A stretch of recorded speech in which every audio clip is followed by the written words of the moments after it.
For large-scale operations, this can easily total in the hundreds of thousands of dollars. New lighting, HVAC, dehumidifiers, heat curtains, controllers not only can cost a fortune, but are expensive to operate. This is just the unfortunate reality of running a grow facility, but not anymore. If you've heard of a company called Green Rebates, then you already know what I'm talking about. Green Rebates changed the entire indoor cultivation industry seemingly overnight. They are the leading rebate and incentive management company in the US, and their sole purpose is to get you paid for the purchase of new grow equipment. Not a loan, real cash paid to growers. To date, Green Rebates has put more than $75 million back in the pockets of growers all across the nation. It doesn't matter if you've just purchased new equipment, are planning an expansion, opening a new facility, or maybe even just waiting for the economy to turn around before making any purchasing decisions. If you're a grower, you need to call the team at Green Rebates. They run an in-depth review of your facility to find all applicable equipment and energy rebates, and can connect you with every leading product manufacturer to find the right fit for your needs. Then they show up with a check. It won't cost you anything to find out how much money is being left on the table. Money that you can use to grow your business. Call Green Rebates, tell them you heard about them on the Cannabis and Tech Today podcast, and get ready to get paid.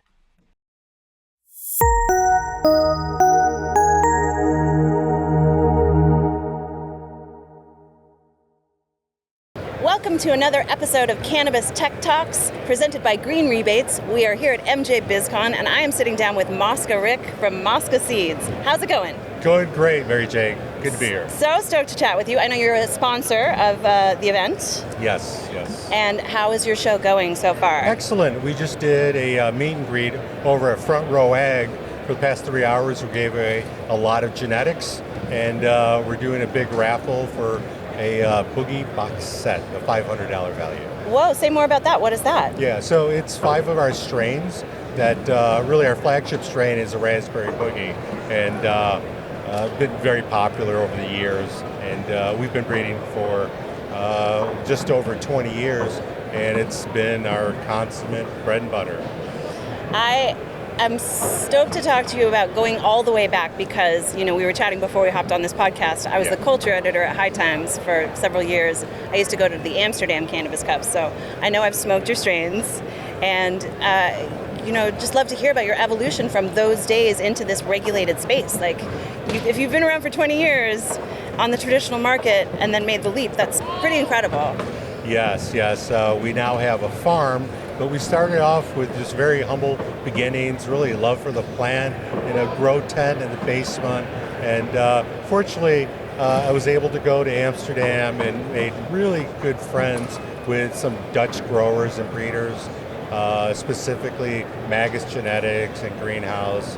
And that was really my starting understanding about breeding combinations of different strains to create our own strains. And it's changed over the years what the market wants and what we're working with. It's really evolved, and we see that there's trends in genetics and what people are looking for, what dispensaries are looking for, commercial grows, and it's just been a great evolution because I think with the influx of a lot of new breeders, it's really added a lot of value, and the consumer is able to find what they're looking for. And so we've incorporated kind of the old school strains with a lot of the new strains to create something new and different with flavors that people identify with. Everything from like black Cuban haze with bubble gum, we call that black bubblegum haze, to some newer releases we're going to be doing this spring, like a root beer mac, and that's been the most popular strain that people have shown interest at the show today. The root beer mac? Yes, so we're releasing that for Q1 of next year. I cannot wait to try it. Yeah, it's delicious. I'll show you some flower when we're corn done here. Great. So a big piece of what you do is preserving those legacy genetics that a lot of people have lost access to for various reasons. Does that mean that you have sort of like a seed bank going that is, just dedicated to some of those good old school strains? That's a great question. Not only do we have a seed bank where we're preserving those genetics from 20 years ago when we started, to we have a library of moms that we keep.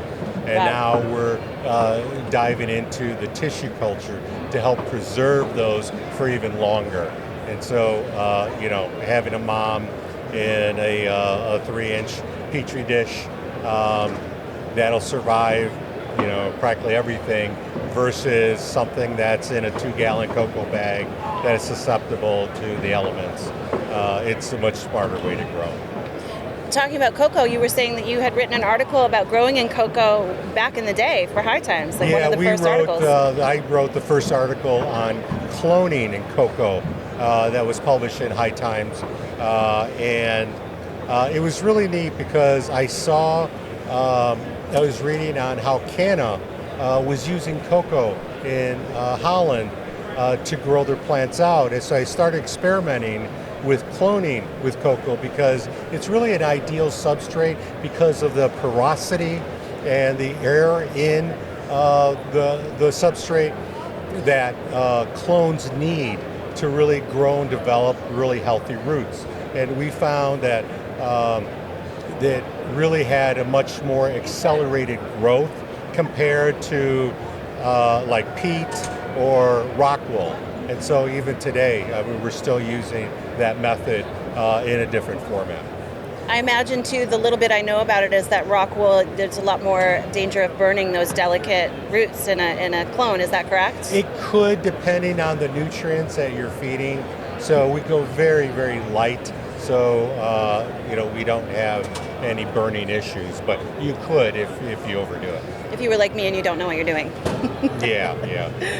What is one of the biggest obstacles that you faced making that leap from the traditional market to the regulated market?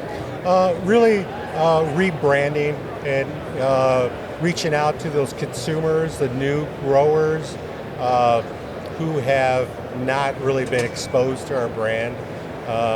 Because we started in Europe through Seed Bay and Gypsy Nirvana's online boards and Seed Bank, and with the advent of legalization in the United States, it was a whole different approach. So we kind of had to recalibrate and do a lot more online social media to get the word out and the name, because for us it's really been about quality, which is why we've really withstood the test of time. And so people know that if they buy our strains, they're buying what we say they are, because the seed business is kind of seedy. Right. So, you think you ordered 6 feminized seeds and that's not what you're getting. Yeah. And so, we test everything out. And in fact, at the meat greet today and tomorrow, we have samples of our flour to show people what it is, or the seeds that they're buying. Proofs in the pudding. What are your thoughts on this sort of a new era with this incoming administration? Do you sense there's going to be a big shift in cannabis policy that might affect you? Will it be status quo? What's your guess? I think that that's a big question mark, because on one hand, the administration is very pro-business, but then on the other hand, there's some legalities involved. And so with the political scene that's coming in, it's really tough to say. And, we thought there were going to be major changes with the existing administration that never happened. So, yeah. Who knows? Yeah. Wait and see. Remains to be seen. Well, on that note, I would just like to ask you before we wrap, what are some of your hopes for best outcomes? What do you hope happens in the next era for you and the company? Yeah, well, just continue to build the brand and reach out to consumers. But we've made a big push into commercial grows that are selling to dispensaries. So continue there. And really, the evolution of our strains and creating even better strains that we have, because we get very excited about what we're releasing, and to see the response that we've had at the show has just been overwhelming.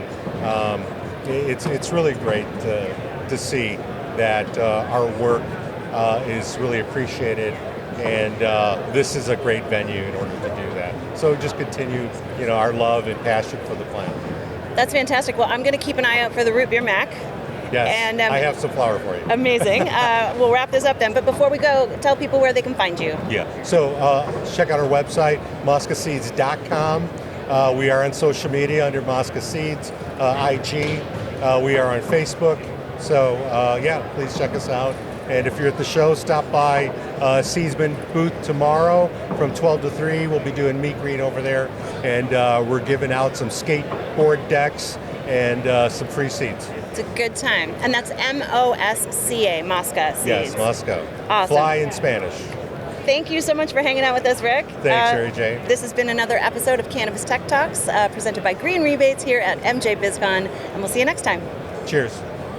Ever wonder why we've created so many incredibly inventive, insanely fun, and innovative, blowing your mind type greatest in the world of smoking raw products?